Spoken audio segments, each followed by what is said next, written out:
மாத்தி விடுங்க. சரியா? ஈஸியா இருக்கு. 50வது ஒரு சீலிங்கில் இருந்து கோணப்பட்டுள்ள திணிவு எம்மை உடைய உராய்வில்லாத விசிரமா செய்யப்பட்ட ஒரு தனி கப்பி. திணிவு எம்முடைய தனி கப்பி. ரைட்டா? 2 பகுதிகளை கொண்டுள்ளது. சின்ன வட்டப்பகுதியும் இருக்கு, பெரிய வட்டப்பகுதியும் இருக்கு. கப்பி பகுதிகள் 2 இருக்கு. ஆகவே லேசான நீட்ட முடியாத இலைகள் கப்பியின் ஒவ்வொரு பகுதியும் பற்றி சுற்றப்பட்டுள்ளன. அப்படி சுயாதீன நுண்ணிகள் ஒவ்வொன்றும் திணிவு எம்மை உடைய 2 குட்டிகள் தொங்கப்பட்டுள்ளன. அச்சை பற்றி மொத்த சடத்துவ திருப்பம் ஐயானது.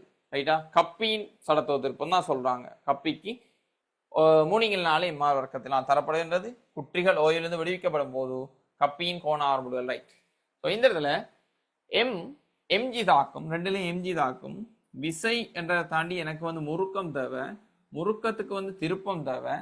ஸோ இவரால வந்து பாத்தீங்கன்னா இதுல எம்ஜி தாக்கும், இதுல எம்ஜி தாக்கும்.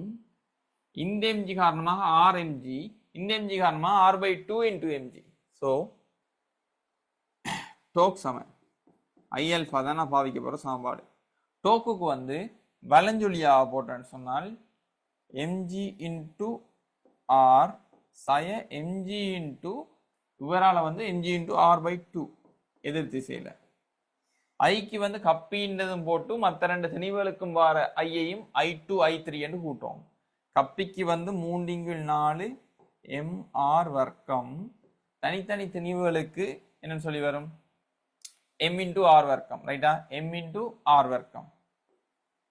MR வர்க்கம்.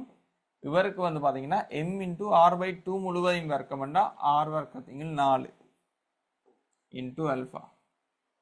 இதை பார்த்தீங்கன்னு சொன்னா mg/2 சொல்லி வரும். mg R/2 வரும். சமன் இது கால் எம்ஆர் வர்க்கம், இது முக்கால் எம்ஆர் வர்க்கம், இது ஒரு கால் எம்ஆர் வர்க்கம். இதுவும் கூட்டுப்பட்டா ஒரு எம்ஆர் வர்க்கம் வரும். ரைட்டா? இது ஒரு எம்ஆர் வர்க்கம். அப்ப 2 எம்ஆர் வர்க்கம் இன்டூ அல்பா. 2 எம்ஆர் வர்க்கம் இன்டூ அல்பா. ஸோ இதை சுருக்கினீங்கன்னா 2 வந்து கீழே இறங்கும். அப்படியே 4 என்ற நம்பர் கீழே வார மாதிரி இருக்கிற ஒரு விட.